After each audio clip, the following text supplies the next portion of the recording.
Iyan po ang nagustuhan ko sa Duterte administration. Ako po'y nangangarap na ang Duterte mabalik. Pansinin nyo, noong panahon niya na nakaupo, mga politiko'y takot na gumawa ng mali. Pati pulis, pati sundalo, takot. Aba, biglang, anong nangyari? Ngayon ang mga kurakot mga nakaupo. Bakit ang isang obispo ay sumusuporta sa ganito?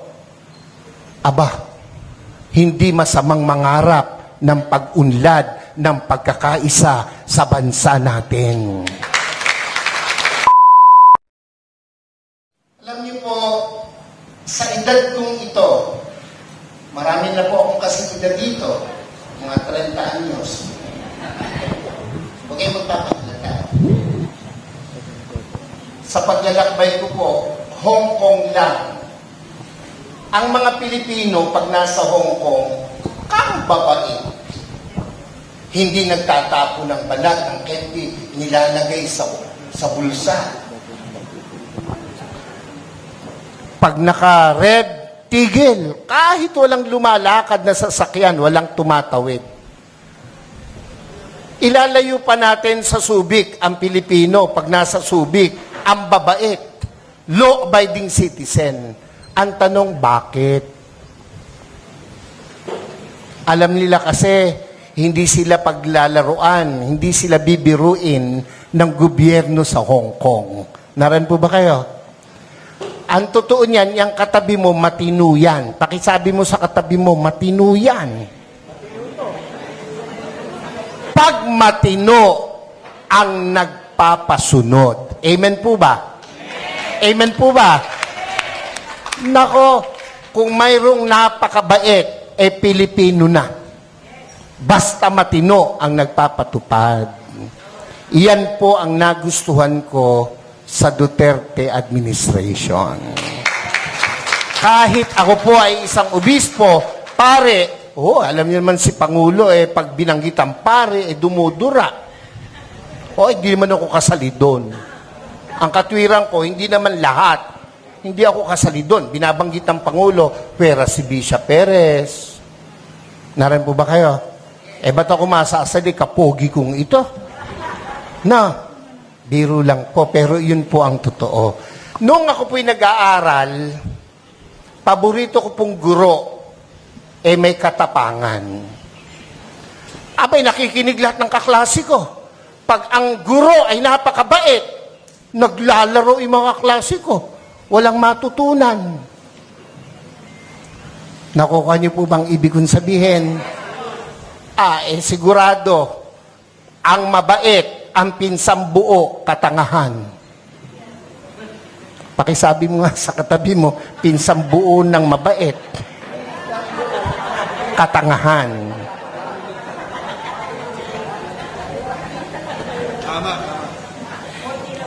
Ako po ay isang professor din by profession.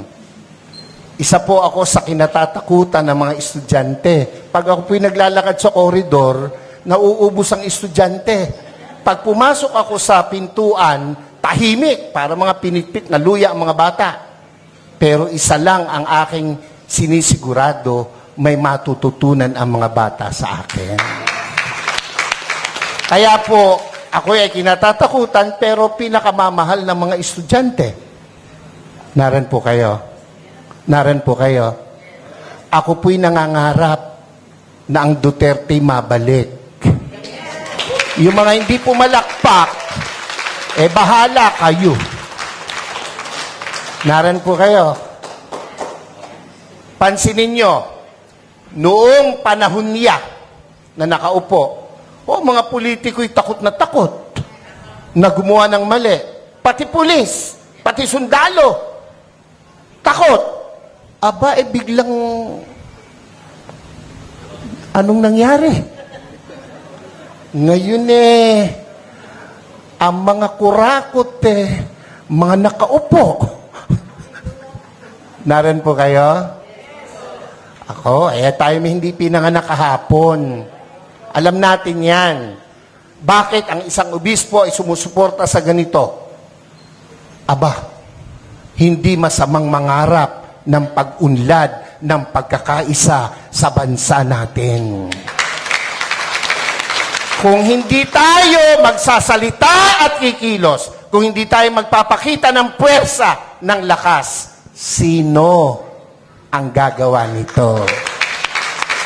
No, kung palakpak lang, hindi mo magawa, lalo na sa rally, hindi mo kaya. Yung makasigaw ng Amen! Oy, yan yung matatapang. Yung mga hindi nakikain lang yun.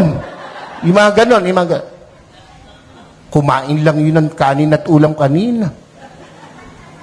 Nakakalimutan na. Dapat ito ang tandaan nyo. Ang buhay natin, minsan lang.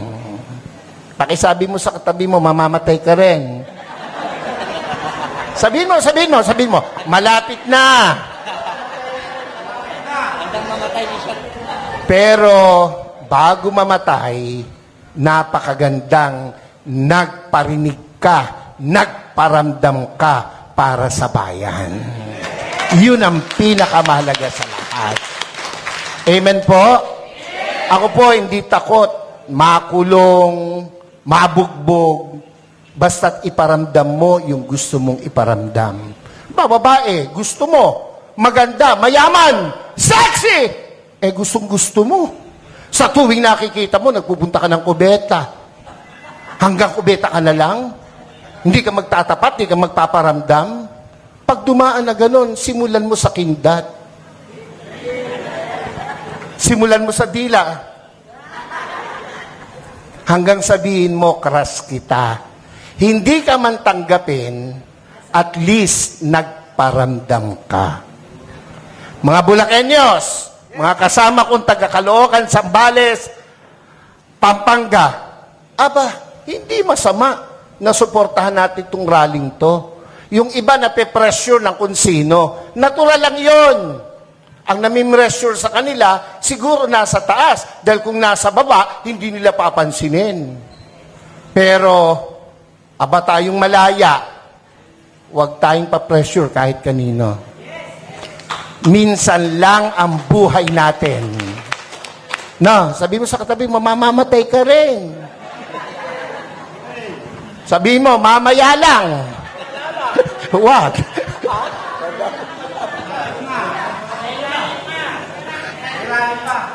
Dapat iparinig natin, iparamdam natin ang ating saloobin. We are not against the government. Never. And never will. Lalo po ako. Nakapula nga ako Naran ba kayo? Pero, kailangan nilang makita, kanilang dapat marinig, ang dapat makita at marinig. Gera? Handa ba ang Pilipinas sa gera? Ha? Kurutan man talo tayo sa kurutan. Ilan ang bilyon ang Chino? Ilan tayo? Panuntukan, talo tayo. Huwag nilang gawing issue yan. At hindi mangyayaring magkagera. Pilipino pa, subukan nila rito, talo sila. Kung ang laban lang ay chismis, panalo ang Pilipino. Ewan ko ba sa Pilipinas walang chismosa? Wala Mamatay na sana, Lord, yung mga nagsisinungali. Huwag nilang gamitin yon na panakot, divert. Yung binanggit ni kapatid tungkol sa ayuda, wala akong question dun Ang question ko ron ay nakakarating ba sa tamang tao yung ayuda? Ako hindi pa nakakaranas ng ayuda. Ewan ko itong mga kasama ko sa harapan. Nakatanggap na ba kayo? Ayuda. Kayo ba'y nakatanggap na? Kaya kayo magrarally, hindi pa kayo nakakatikim. Ako po'y nagbibiro lang, pero iyan po'y katotohanan. Kung iyan napupunta sa tama, Yan lang panahon ni Pangulong Duterte, kino-question ko na ang, sana ito'y mapalabas, makuha ng SMNI. Yung binibigay natin sa 4-piece. Ako! Yang dole, yung mga tupad na nagwawalis at nagdadamo. 1 oras lang ang naipapile 8 hours. So walang problema ang gobyerno, yung nagpapatupad. Naran po kayo. Yung 4-piece, hanapin mo mga nanay, isinasanla yung card. Nangagsusugal. Kung ang binibigyan ba niya matitinong kagaya ng nasa harapan ko ngayon, yung mga hindi nag-yes, bahala kayo. Ako'y nangangarap ng maganda sa inyo, kayo hindi nangangarap. Naran po ba kayo? Hindi ako against dyan, pero dapat tama ang binibigyan. Naran po kayo? Pag dumaan sa politiko, dole, ang magwawalis, mayayaman pa sa amin. Pero naka-uniform, nasa lilim, nagkikwentuhan. Ang pinagkikwentuhan, ganito lagi. Alam mo ba? Yun mga introduction ng mga chismoso. Alam mo ba? Alam niyo ba? O tango naman. Hindi tayo papayag na hindi natin iparinig, iparamdam, ipakita ang dapat nating ipakita sa bayang Pilipinas na ating minamahal. Ako po, kung matetreten sila sa pagtakbo ng mga Duterte, matreten sila. Bakit? Matitino yung Duterte. Ako po, kahit obispo, nung panahong iyan ay lumalaban, ako po'y kasakasama. Ako po'y nangitim. Ako'y inalukan na maupo sa kabinet. Hindi ko tinanggap. Ang gusto ko'y makita siyang namamahala. Kung anong ginawa niya sa Davao, gawin niya sa Pilipinas. At ginawa niya sa Pilipinas.